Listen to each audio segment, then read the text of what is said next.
How RBI manages money supply, qualitative tools, quantitative tools, ये सब हम मनी बैंकिंग के लेक्चर में देखने वाले हैं. Did you mark your attendance? आपको कमेंट करना है present sir. I will read every comment. ठीक है, चलिए हम अब क्या देखने वाले हैं. Actions taken by RBI from March 2020 to manage liquidity during and after the pandemic. कैसे आरबीआई ने मैनेज किया and one of the best management all over the world. मार्च 2020 से अगस्त 2021 RBI followed the policy of easy liquidity in this time period to assure that growth is not compromised in spite of pandemic. अब आप बोलेंगे sir ये easy liquidity क्या होता है? Any guesses? लास्ट लेक्चर से किसी को कुछ आइडिया मिल रहा है? Easy liquidity is ease आसानी with which an asset can be converted into ready cash. समझ रहे हो? In this time period to assure growth is not compromise. मतलब कैश फ्लो अच्छा रहना चाहिए. RBI reduced repo rate from 5.25% in February 2020 to 4% by June 2020. RBI reduced CRR from 5.5% to 3% between April to October 2020. RBI reduced emergency credit linked guarantee scheme, मतलब ECLGS, emergency credit linked guarantee scheme, under which it provided collateral free loans. Collateral free loans मतलब अब loans के against आपको कुछ security नहीं देनी.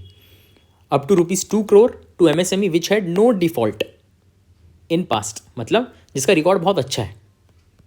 RBI introduced another collateral free lending scheme of ₹20,000 crore to provide collateral free loan up to ₹2 crore each even for those MSME who had defaulted in the past. मतलब हो सकता है पहले कुछ कमी रही हो, पैसे की कैश फ्लो की कमी रही हो, उनको भी दे रहे हैं. NDTL limit to participate in repo market had been increased from 2% to 3% in this time period. NDTL limit हमने डिस्कस किया था last lecture. From April 2020, RBI initiated targeted TLTRO, targeted long-term repo operations, in which loans were given to the banks for 1 year to 3 years under repo window provided. They used the money to lend to targeting sectors like automobile, MSME, healthcare, real estate. कुछ priority sector landing type लग रहा है जो मैंने आपको last lecture में बताया था. February 2021, RBI announced policy of Government Security Acquisition Program, यानी कि GSAP, Government Security Acquisition Program, in which it committed to purchasing government bonds worth ₹2 lakh crores in 2021-2022. August 2021, August 2023, steps taken by RBI to control inflation.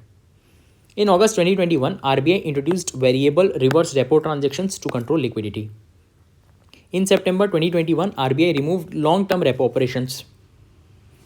In October 2021, आप देख रहे हैं ना, अगस्त सितंबर अक्टूबर, ऐसे आपको learn करना पड़ेगा, ये बहुत ज़्यादा इंपॉर्टेंट है वो मेंस, बहुत ज़्यादा ना.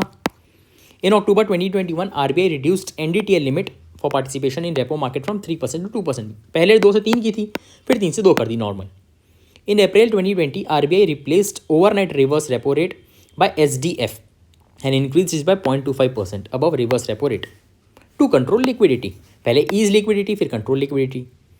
ये है before increasing repo rate RBI ने क्या क्या एक्शंस लिए. अब इंक्रीजिंग वाला पढ़ते हैं. RBI increase repo rate by 2.5% after May 2022. CRR had been raised from 3% to 4.5%. RBI has been able to manage inflation relatively better in the last 2 years. But India will require implementation of structural reforms. क्या मतलब? RBI ने जो manage किया बहुत बढ़िया किया है, but हमको एक स्ट्रक्चरल रिफॉर्म का इम्प्लीमेंटेशन करना पड़ेगा फॉर लॉन्ग टर्म स्टेबिलिटी. ये है आपका कंक्लूजन फॉर मेंस.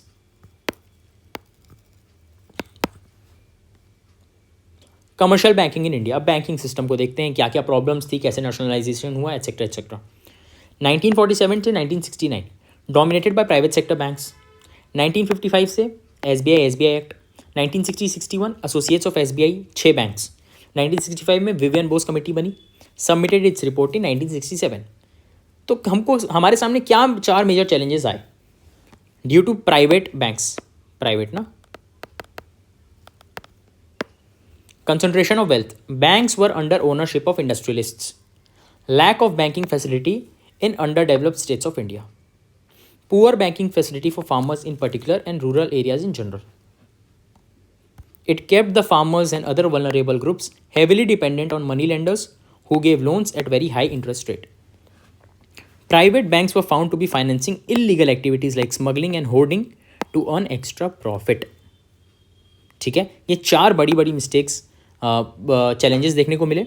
अब देखते हैं. Before 1991 20 banks nationalised, 6 banks associates of SBI, 1 bank SBI. सिर्फ 2 बैंक प्राइवेट थे, Jammu Kashmir bank and bank of Sikkim. ठीक है, प्रिंसली स्टेट्स और वो सब उनके बीच में जो गवर्नमेंट और उनके बीच में हुआ होगा, है ना. प्रिंसली स्टेट्स अगर इंडिया में आना है तो उनकी कुछ शर्तें होंगी, वैसा system. Benefits of bank nationalisation. Nationalisation of banks resulted in introducing priority sector landing. ये चीज़ हमने डिस्कस कर ली लास्ट लेक्चर में. Government initiated lead bank scheme under which each public sector bank adopted a particular district, studied about the resources in that district, created development plans in coordination with district administration. मतलब हम क्या देख रहे हैं, public administration और public sector bank inter departmental काम चल रहा है and finance this plans for better implementation. ठीक है, डिस्ट्रिक्ट एडमिनिस्ट्रेशन के पास क्या होगा, मैपिंग, डेटाज होंगे. पब्लिक सेक्टर बैंक के पास क्या होगा, implementation, strategy and money. The objective was to promote under developed districts and uplift their economic position. Government introduced regional rural banks sponsored by public sector banks, where central government kept 50% of the shares, state government kept 35% of the shares, and sponsoring public sector bank kept 15% of the shares. State government refused, then public sector bank kept 35% of the shares, and only 15% was given to state government. ठीक है. These banks were mainly designed to give small loans to farmer. मतलब हम rural area को cover कर रहे हैं, farmers को cover कर रहे हैं, small producers and micro enterprises in rural areas. हमने क्या क्या कवर कर लिया, रूरल एरिया, है ना, farmers. There were 196 regional rural banks in India by 1991. Very fast increasing creation of bank branches and rural banking development such that new branches were open at rate of 20% per annum between 1969 and 1991. Promoted employment generation by developing new branches and also financing entrepreneurship. Challenges क्या क्या है bank nationalism के, देखिए जो challenges होंगे इसी को correct करेंगे हम रिफॉर्म्स में. तो आप एक चीज़ भी लर्न करेंगे तो दूसरा इजीली आप कर सकते हैं अगर आपको एग्जाम हॉल में याद नहीं आ रहा है तो. Challenges, very high non performing assets, very high, जैसे आप लोन दे दिए किसी को, कोई लोन पे बैक नहीं कर रहा है, नॉन परफॉर्मिंग एसेट हो गया. Very high CRR 15% and very high SLR 38%. ये पैसा क्या आपको रखना पड़ेगा एज रिजर्व, ठीक है, सेफ्टी के लिए. ये बहुत ज़्यादा है. अभी कितना हमने देखा था, 3%, 4%, 5% ऐसा चल रहा है. Compromise banks ability to make profit by lending to other profit making units. Lack of technological improvement in banking led to inefficiency. Interest rate was administered and there was multiple interest rates, all fixed by RBI. Lack of competition in the market resulted in compromising supply and also compromising quality of banking. ठीक है, competitor आपका नहीं है, आपको पता है कि सिर्फ आप एक ही बंदे एग्जाम दे रहे हो प्रीलिम्स का, तो आप नहीं पढ़ोगे तो भी निकलने वाला है. अगर आपको पता है 10 lakh 10 lakh people are giving exam, आप और मेहनत करोगे. कॉम्पिटिशन नहीं था उस समय, है ना. Reforms. Government instructed the banks to calculate their NPA and also made a rule that banks will be required to provision for their NPA. The government was also established Debt Recovery Tribunal in 1993 and passed SARFAESI Act in 2002 for faster recovery of loans. CRR was reduced to 10% in 1991 and SLR was reduced to 25% in 1991. They have been reduced thereafter and CRR has continuously remained below 10%. SLR is below 20%. Government introduced competition by allowing not only private banks but also foreign banks to participate in Indian markets. Administered interest rates were removed from 1997. हमने देखा था ना, बहुत सारे interest rates से multiple that were fixed by RBI, वो हट गया. Banks were allowed to fix their own interest rate but they were expected to make changes as and when RBI made changes in repo rate. ठीक है, expect किया जा रहा है कि RBI जब चेंज करेगा रेपो रेट को, ये लोग भी उस हिसाब से मॉडिफाई करेंगे. Transmission mechanism. The rate and amount by which banks pass on the changes made by RBI to other participants in economy. RBI instructed the banks to change their interest rate according to change in their extra cost of borrowing in the economy. ठीक है, 2019 में क्या है, external benchmarking. According to this system banks have to link their interest rate on lending to an externally determined benchmark. The banks have the option to choose one among repo rate 91 days या 182 days T bills, treasury bills. ठीक है, ये होता है external benchmarking जो 2019 में है। इसके लिंक कर दो अपने इंटरेस्ट रेट को, अगर ये बढ़ेगा तो इंटरेस्ट बढ़ेगा, अगर ये घटेगा तो इंटरेस्ट रेट घटेगा, ऐसा सिस्टम है। Reasons for weak transmission mechanism in India. Banks are unable to change their deposit rates with their lending rate because unlike lending rates, deposit rates are not flexible. Government pays high interest rate on its finance deposits like post office, employees provident fund, etc., which restricts the banks from reducing its rates. High risk of NPA, non-performing asset in India, also results in forcing the banks to charge high interest rate. Presence of informed sector lending also results in restricting banks' ability to influence market interest rate. ठीक है, ये 4 points हैं आपके for weak transmission mechanism in India. 2 minute का break लीजिए, hydrate yourself. Notes के PDF आपको मिल जाएंगे in Telegram group UPSC confidential. ये पूरा एक वर्ड है, ओके, दिस इज 1, स्पेस नहीं है, ओनली 1, स्पेस नहीं है इसके में, याद रखिएगा।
चलिए लेट्स स्टार्ट।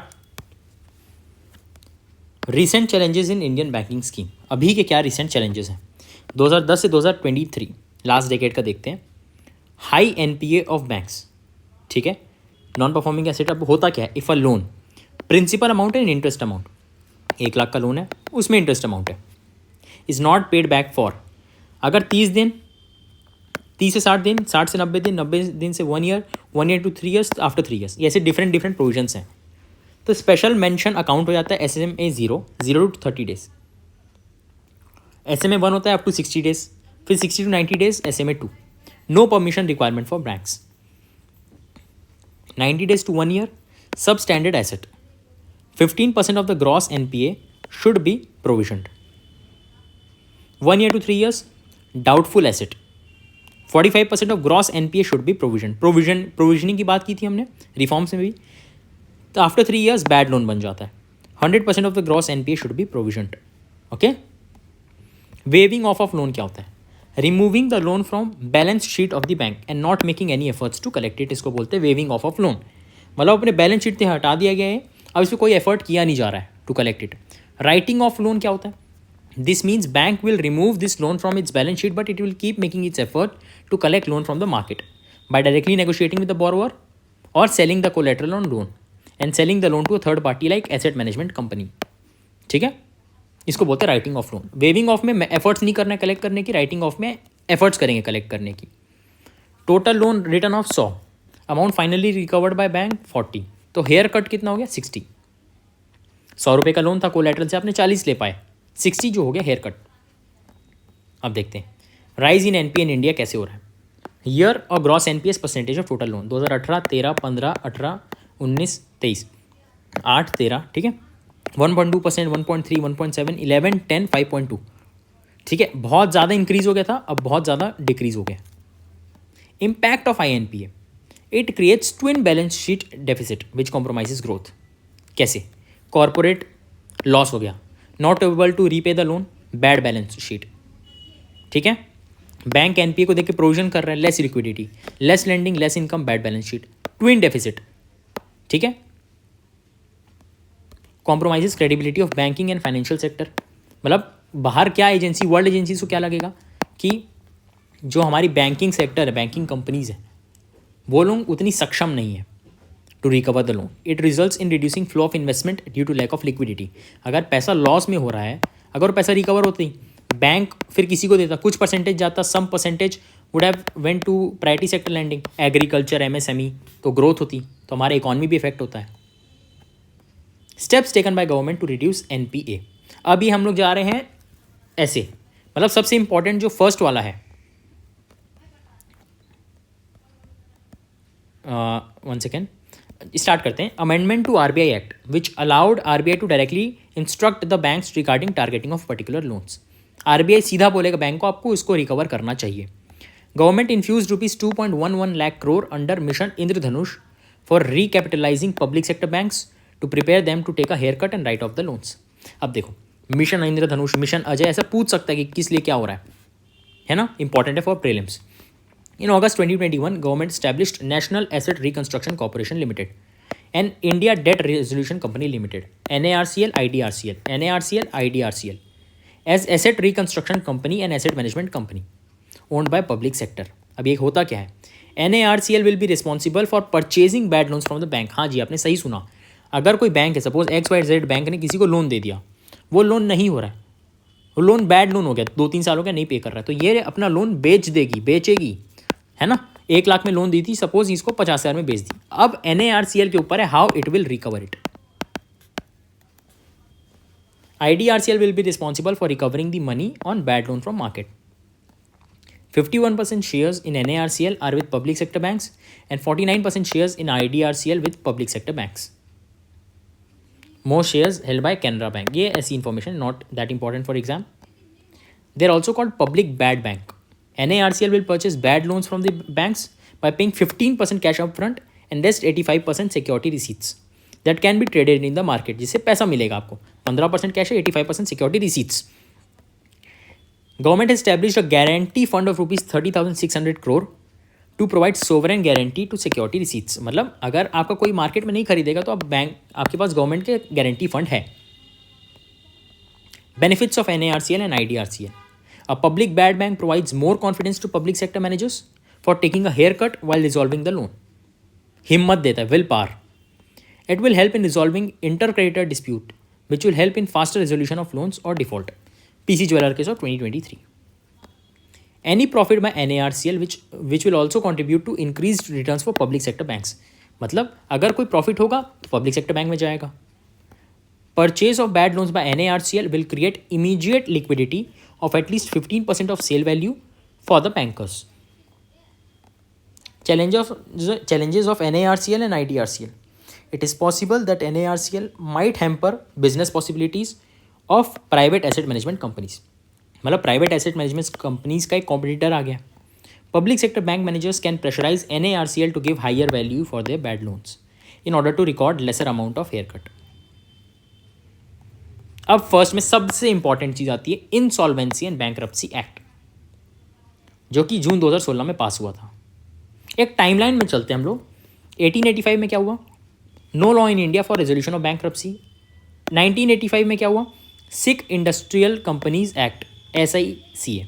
1987 में board of industrial and financial reconstruction, BIFR बना. 1993 में debt recovery tribunal. Till 2002 average time for resolution is 12 to 14 years. Average recovery of credit is 4%. 2002 में सरफेसी एक्ट, मैंने आपको ऊपर बताया था, उसको डिटेल में देखते हैं. Banks were allowed to sell their bad loans. Securitisation of asset was allowed. 2015 average time for resolution is 8 to 10 years. Average recovery of credit is 12 to 13%. June 2015, TK Vishwanathan Committee to suggest insolvency and bankruptcy code. ठीक है. November 2015, insolvency and bankruptcy code report by committee. June 2016, insolvency and bankruptcy act. June 2017, implemented it. सबसे important चीज हम देख रहे वाले हैं अभी. Insolvency and bankruptcy act. Under IBA, a debtor or a creditor can report bankruptcy to Insolvency and Bankruptcy Board. The board will refer the case to National Company Law Tribunal (NCLT), which will appoint a corporate insolvency resolution professional auditing company to negotiate and discuss bankruptcy resolution with the debtor. ठीक है.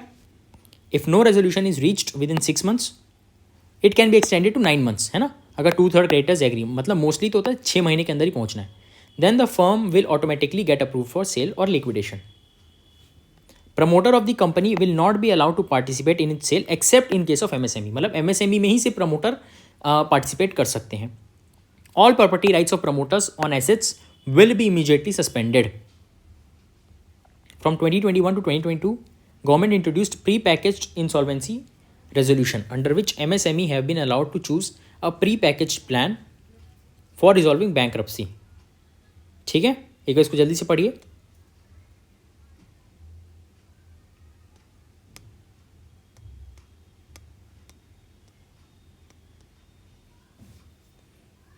For removing bankruptcy, it will result in removing the requirement of going to NCLT. समझ में आ गया. This will also help in assuring that MSME can function. देखिए, MSME के ऊपर बहुत ज़्यादा जोर दिया जा रहा है कि वो फंक्शन करते रहे, है ना.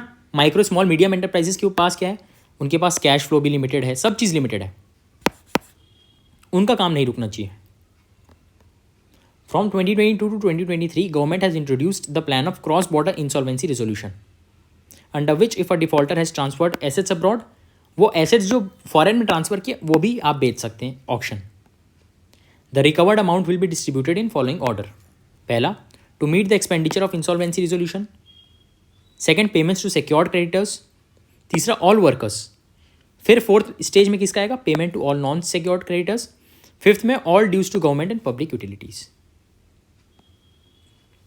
Payment to preference share holders, payment to equity share holders. सबसे पहले जो काम कर रही है उसके ऑडिटिंग फॉर्म, उसकी फीस. ओके, देखिए हमारा चैनल है, यहाँ पर आपको सारे प्लेलिस्ट मिल जाएंगे. Polity, science and tech, geography, mapping, सब का लिंक डिस्क्रिप्शन में. All the best.